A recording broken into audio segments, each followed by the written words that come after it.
السلام عليكم ورحمة الله وبركاته. أعزائي المشاهدين وعشاق الرياضة في كل مكان، متابعينا الكرام، أسعد الله مساءكم وطابت أوقاتكم بكل الخير. بسم الله الرحمن الرحيم. إن الله وملائكته يصلون على النبي يا أيها الذين آمنوا صلوا عليه وسلموا تسليما. أولا كده نصلي على رسول الله صلى الله عليه وسلم. بعد الصلاة على النبي نشترك في القناة ونفعل زر الجرس علشان تصلك كل أخبار الرياضة الجديدة بدون ما تتعب حالك وتغلب نفسك. الأخبار الرياضية هتجيلك لغاية عندك كل يوم.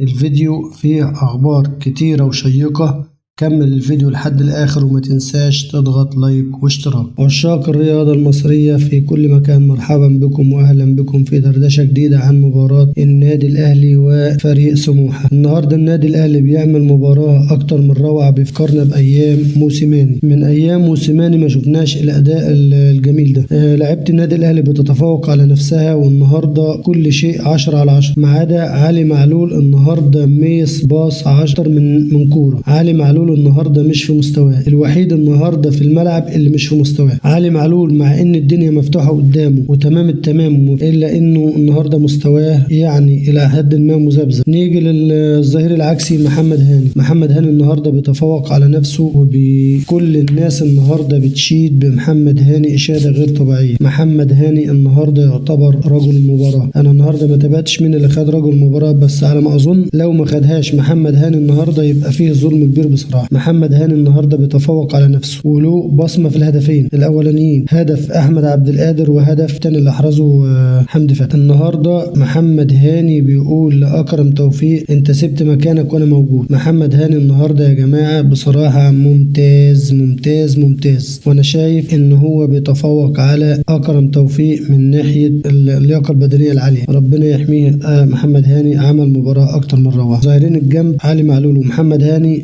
علي معلول ما قامش بدوره كويس الى حد ما. محمد هاني ممتاز اكتر من ممتاز. نيجي للاثنين قلب الدفاع، محمود متولي ورامي ربيعه كويسين 10 على 10. نخش قدامهم شويه اليو ديانج وحمدي فتحي ممتازين اكتر من ممتاز. هنخش للاثنين الاطراف النهارده احمد عبد القادر وحسين الشحات. بصراحه ادوا النهارده ادوار هجوميه من الاخر من الكتاب، وخصوصا احمد عبد القادر، والاثنين اشتركوا في اهداف واحرزوا اهداف. يعني احمد عبد القادر احرز هدف، حسين الشحات عمل اسيست 10 على 10 اكتر من روعه لكهربا اللي احرز بيه الهدف الثالث. يعني النهارده لعيبه النادي الاهلي بتتفوق على نفسها النهارده ما شاء الله.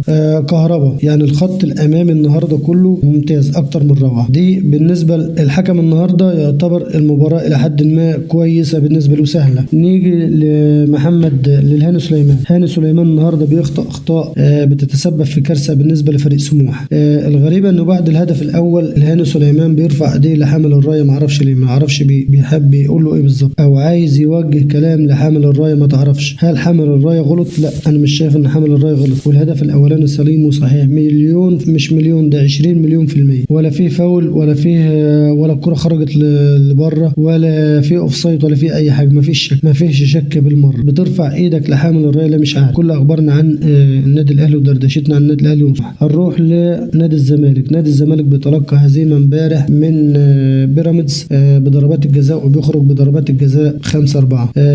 مش هنتكلم عن المباراة لأن المباراة أنا ما بتابعهاش، ما بحبش أتابع مباراة الزمالك بالمرة. هنتكلم عن أخطاء الحكم امبارح أخطأ خطأ فادح في الهدف الأول للزمالك. الكرة عالية وسيف الجزيري، الكرة جاية من الخلف الأمام، وسيف الجزيري بيعمل فاول 10 على 10 بيتكلم عنه العالم كله، إلا الوحيد اللي ما شافوش لا الحكم ولا الفار. الكرة قبل ما تروح سيف الجزيري بيلعب على جسم اللاعب وبيعمل فاول، ما يعني المفروض يستاهل عليه انذار. الحكم بيكمل اللعب ولا في دماغه ولا اكنه شاف الهجمه نهائي. تيجي بقى للمصيبه الكبرى اللي هي بعد الحشيش والمخدرات، بنخش على الليزر والمصيبه الكبرى اللي عملوها لاعيبه الزمالك. اقسم بالله لو لعيب من النادي الاهلي لكان اتشطب من سجلات النادي الاهلي تماما، ولكن عشان النادي الاهلي عنده قيم واخلاق مش ممكن الحاجات دي تحصل في النادي الاهلي ابدا، تحصل في الانديه التانية. لو اللي عمله عبد الله جمعة ده ومحمد صبحي ومصطفى سعد ميسي ده ما كانش عدت في النادي الاهلي. لو احنا ما عندناش لعيبه زي كده، لعيبتنا متربيه كويسين ولاد ناس ونضاف، انضف من اي حد في الزمالك كله بعلى بعضيه. يعني المفروض يا جايف انت وهو المفروض الحاجات دي ما تطلعش للملأ، المفروض الحاجات دي تعملها في بيتك، مش تعملها تروح تعمل. ده اللي بيروح للحاجات دي بيزور الاماكن دي الحريم. المفروض انت وهو ما كنتش بينتوا فضيحتكم، يعني مش حاجه مقززه وحاجه مقرفه تقرفوا بيها الناس. هي الناس ناقصه قرفكم اصلا، مش كفايه القرف بتاع رئيسكم اللي عمال يسيب ويلعن في الناس.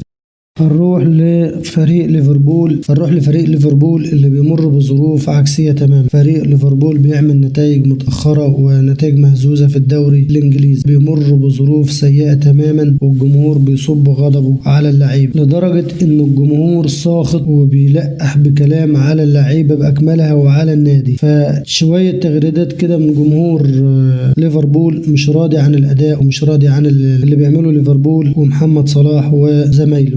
أحد مشجعي ليفربول كتب على موقع التواصل الاجتماعي تويتر وبيقول: محمد صلاح يبدو أن ساقيه لا تستطيعان حمله. يعني بيتريق على محمد صلاح إن خلاص رجليه مش قادرة تشيله. محمد صلاح بيقدم للأسف أداء مهزوز اليومين دول، ومش هو محمد صلاح اللي نعرفه اللي هو بيقاتل وعايز ينافس على لقب هداف الدوري الإنجليزي أو أفضل لاعب في الدوري الإنجليزي أو أفضل لاعب في العالم. مش هو ده محمد صلاح. في تويتر تاني لمشجع ليفربول برضه بيقول: محمد صلاح، هندرسون وفابيانو ما خطبكم يا رفاق؟ اظهروا بعض الاحترام للراتب اللي بتحصلوا عليه، العبوا كرة قدم لائقة او اعتزلوا كرة القدم الاحترافية. ومشجع اخر بيقول: كلوب سيء للغاية، لماذا لم يلعب محمد صلاح؟ كان بامكانه ان يسجل على الاقل لانقاذ صورة الفريق. الوحيد اللي سلم محمد صلاح من لسانه. يعني مشجع اخر بيقول: محمد صلاح عليه مغادرة ليفربول بحلول نهاية الموسم. مشجع آخر بيطلب